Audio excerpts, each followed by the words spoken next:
ମୁଁ ଆଜି ଆପଣମାନଙ୍କ ପାଇଁ ଧଳା ମଣ୍ଡା ବା ସିଝା ମଣ୍ଡାର ରେସିପି ନେଇକି ଆସିଛି। ଆମେ ଏହାକୁ ବହୁତ କମ୍ ସମୟରେ ଏବଂ ବହୁତ ଜଲ୍ଦି ବନେଇକି ରେଡ଼ି କରିବା, ସେଇଟା ବି ପୁଣି ଆମେ ରେଡ଼ିମେଡ୍ ଚାଉଳ ଗୁଣ୍ଡରୁ ଏହାକୁ ପ୍ରସ୍ତୁତ କରିବା। ଥରେ ଖାଇଲେ ଆପଣ ଏହାର ସ୍ୱାଦ ଭୁଲିବେନି। ଏହା ଅତି ନରମ ଏବଂ ତୁଲତୁଲିଆ ହୋଇଥାଏ।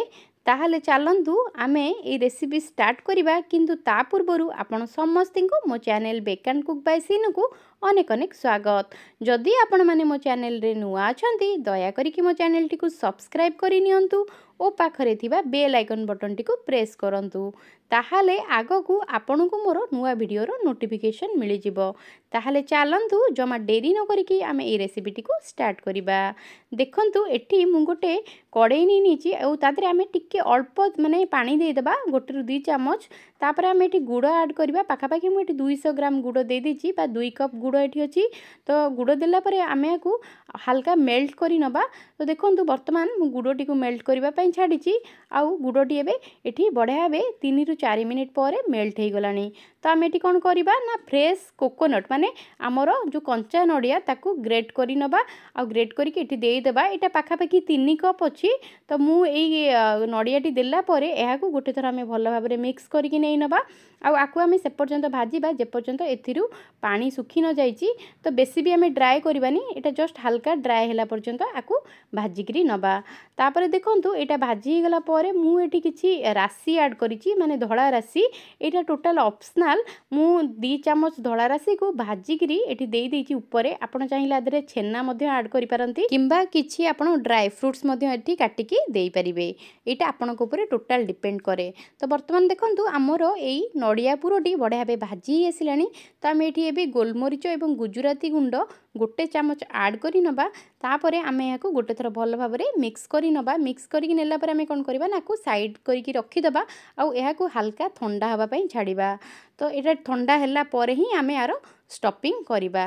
ତାପରେ ଦେଖନ୍ତୁ ମୁଁ ଏଠି ଗୋଟେ ପ୍ୟାନ୍ ନେଇଛି ଏବଂ ଏଥିରେ ଆମେ 2 କପ୍ ପାଣି ଦେଇଦେବା। ତ 2 କପ୍ ପାଣି ଦେବା, ତ ସେଇ ଅନୁସାରେ ଆମେ ଏଠି 2 କପ୍ ଚାଉଳ ଗୁଣ୍ଡ ମଧ୍ୟ ବ୍ୟବହାର କରିବା। ପାଣି ଏବଂ ଚାଉଳ ଚୁନାର ମାନେ କ୍ୱାଣ୍ଟିଟି ଇକ୍ୱାଲ୍ ରହିବ। ତାପରେ ଆମେ କ'ଣ କରିବା ନା ଏଠି 2ରୁ 3 ଚାମଚ ଚାଉଳ ଚୁନା ଏଇଭଳିଆ ଭାବେ କିଛି ପାଣିରେ ଗୋଳେଇକି ସାଇଡ଼୍ କରିକି ରଖିନେବା। ତାପରେ ଆମେ କ'ଣ କରିବା ନା ପାଣିଟିକୁ ଟିକେ ଫୁଟିବା ପାଇଁ ଦେବା। ଏଇଭଳିଆ ଭାବେ ଆପଣ ଗୋଳେଇ ଦିଅନ୍ତୁ, ତା ଦେହରେ ଏମିତି କିଛି ଲମ୍ପସ୍ ରହିବନି। ତାପରେ ଦେଖନ୍ତୁ ଏଠି ମୁଁ 1 ଚାମଚ ଘିଅ ଏଇ ପାଣିରେ ଆଡ଼୍ କରିଦେଇଛି। ତାପରେ ଆମେ ସ୍ୱାଦ ଅନୁସାରେ ଏଠି ପାଖାପାଖି 1 ଚାମଚ ଲୁଣ ମଧ୍ୟ ଦେଇଦେବା। ତାପରେ ଦେଖନ୍ତୁ ବର୍ତ୍ତମାନ ଏହାକୁ ମିଶାଇ ଦେଲା ପରେ ଆମର ପାଣିଟିକୁ ଫୁଟିବା ପାଇଁ ଆମେ ଛାଡ଼ିବା। ତ ବର୍ତ୍ତମାନ ଦେଖନ୍ତୁ ଆମର ପାଣିଟି ଫୁଟି ଆସିଲାଣି। ତ ଆମେ ଏଠି କ'ଣ କରିବା ନା ଯେଉଁ ଚାଉଳ ଗୁଣ୍ଡକୁ ଆମେ ଗୋଳେଇକି ପାଣିରେ ରଖିଥିଲେ ସେଇଟା ଏଠି ଦେଇଦେବା। ଏଇଟା ହାଲକା ଟିକେ ମିଶିଗଲା ପରେ ଆମେ କ'ଣ କରିବା ନା ଯେଉଁ ଚାଉଳ ଗୁଣ୍ଡ ଆମେ ରଖିଥିଲେ ଏଠି ଦେଖନ୍ତୁ ମୁଁ 2 କପ୍ ଚାଉଳ ମାନେ ରେଡ଼ିମେଡ୍ ଚାଉଳ ଗୁଣ୍ଡ ବ୍ୟବହାର କରିଛି। ଆମର ଯେଉଁ ମାର୍କେଟରେ ପ୍ୟାକେଟ୍ରେ ଚାଉଳ ଗୁଣ୍ଡ ମିଳୁଛି ନା ସେଇ ଚାଉଳ ଗୁଣ୍ଡ ମୁଁ ଏଠି ବ୍ୟବହାର କରିଛି। ତ ଦେଖନ୍ତୁ ଏଇଭଳିଆ ଭାବେ ଆପଣ ଧୀରେ ଧୀରେ କରିକି ଆକୁ ମିକ୍ସ କରିନେବେ।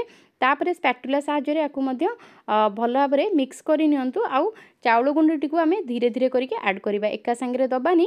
ତାପରେ ଦେଖନ୍ତୁ ମୁଁ ୟାକୁ ଗୋଟେ ଥର ଭଲ ଭାବରେ ମିକ୍ସ କରିକି ନେଇ ନେଉଛି ଆଉ ମିକ୍ସ କରିକି ନେଲା ପରେ ଆମେ କ'ଣ କରିବା ନା ଆକୁ କିଛି ସମୟ ପାଇଁ ଘୋଡ଼େଇକି ଛାଡ଼ିଦେବା।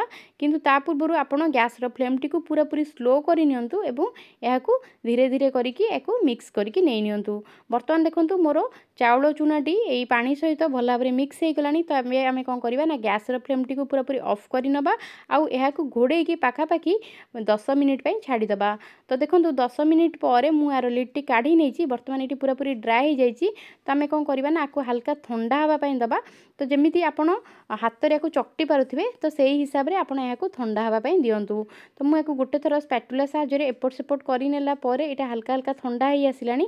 ତ ଆମେ ଏବେ ୟାକୁ କ'ଣ କରିବା ନା ତଳକୁ କାଢ଼ି ନେବା ଆଉ କାଢ଼ିକି ଆକୁ ଭଲ ଭାବରେ ମାନେ ଚକଟିକି ନେଇ ନେବା। ଯେମିତି ଆମର ଅଟା ଚକଟା ଆମେ ପ୍ରସ୍ତୁତ କରୁ ସେଇଭଳିଆ ଭାବେ ଗୋଟେ ଅଟା ଚକଟାର ଡୋ ଭଳିଆ ଆକୁ ମାନେ ଚକଟିକି ନେଇ ନେବା। ତାପରେ ଦେଖନ୍ତୁ ମୁଁ ଏଠି କିଛି ଘିଅ ମଧ୍ୟ ଆଉ ଥରେ ଆଡ଼୍ କରିଦେଇଛି 1 ଚାମଚ। ଆଉ ଘିଅ ଆଡ଼୍ କରିଦେଲେ ଏଇଟା ଟୋଟାଲି ହାତରେ ଲାଗିବନି ଏବଂ ଏଇଟା ଭଲ ଭାବରେ ଆର ଗୋଟେ ମାନେ ଯନ୍ତଣୀ ପ୍ରସ୍ତୁତ ହେଇଯିବ।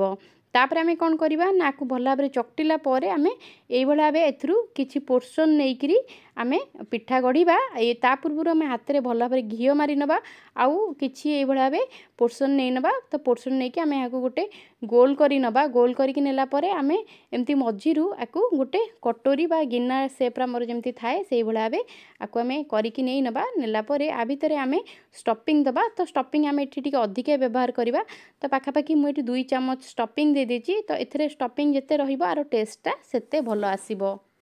बर्तमान देखो मु स्टफिंग देला परे याकु भल भाव में प्रेस करके नहीं नीची एवं चारिपट साइड्रु यही भाव आम सब गोटे पटे की मझी को आनी बाहरी आको यही भाव याकु गढ़ी नवा तो देखो मुझे भाव देला परे याकु भितर भल भाव में देला परे मु चारिपट साइड्रु याकु भल भाव चिकन करके गोल करके नहीं नीची आपको सेकेंडटा भी गोटे करके देखौची सेटा को भी आम से भाव सेम प्रोसेस रे करबा एठी 2 चामच स्टफिंग देला परे याकु मध्य सेमती चारिपट साइड्रु भल भाव में क्लोज करी नबा आउ क्लोज करी नेला परे आपण टिके घी हाथ हो किंबा पानी हाथ हो हेकरी ताकू भल भाव में आपण गोल करके गढ़ी नियंतु एटा एकदम ए बैटर ना ये जो पिठाटा ऊपर बहुत चिकन एवं बहुत सुंदर होगी आपणकर बाहर तो जमा भी बढ़िया माने रफ रही एकदम बहुत ही बढ़िया होता बाहर देखो ये कलापर आम कौन करवा ना आपको सिझेबा तो देखो मुझे सबूक पिठा को गढ़ी नहीं तापर देखो मो पाखे स्टीमर ना तो मुझे डेक्ची साहाଯ୍य करुँची तो गोटे डेक्ची मु पाखापाखि 5 ରୁ 6 कप पानी दे दीची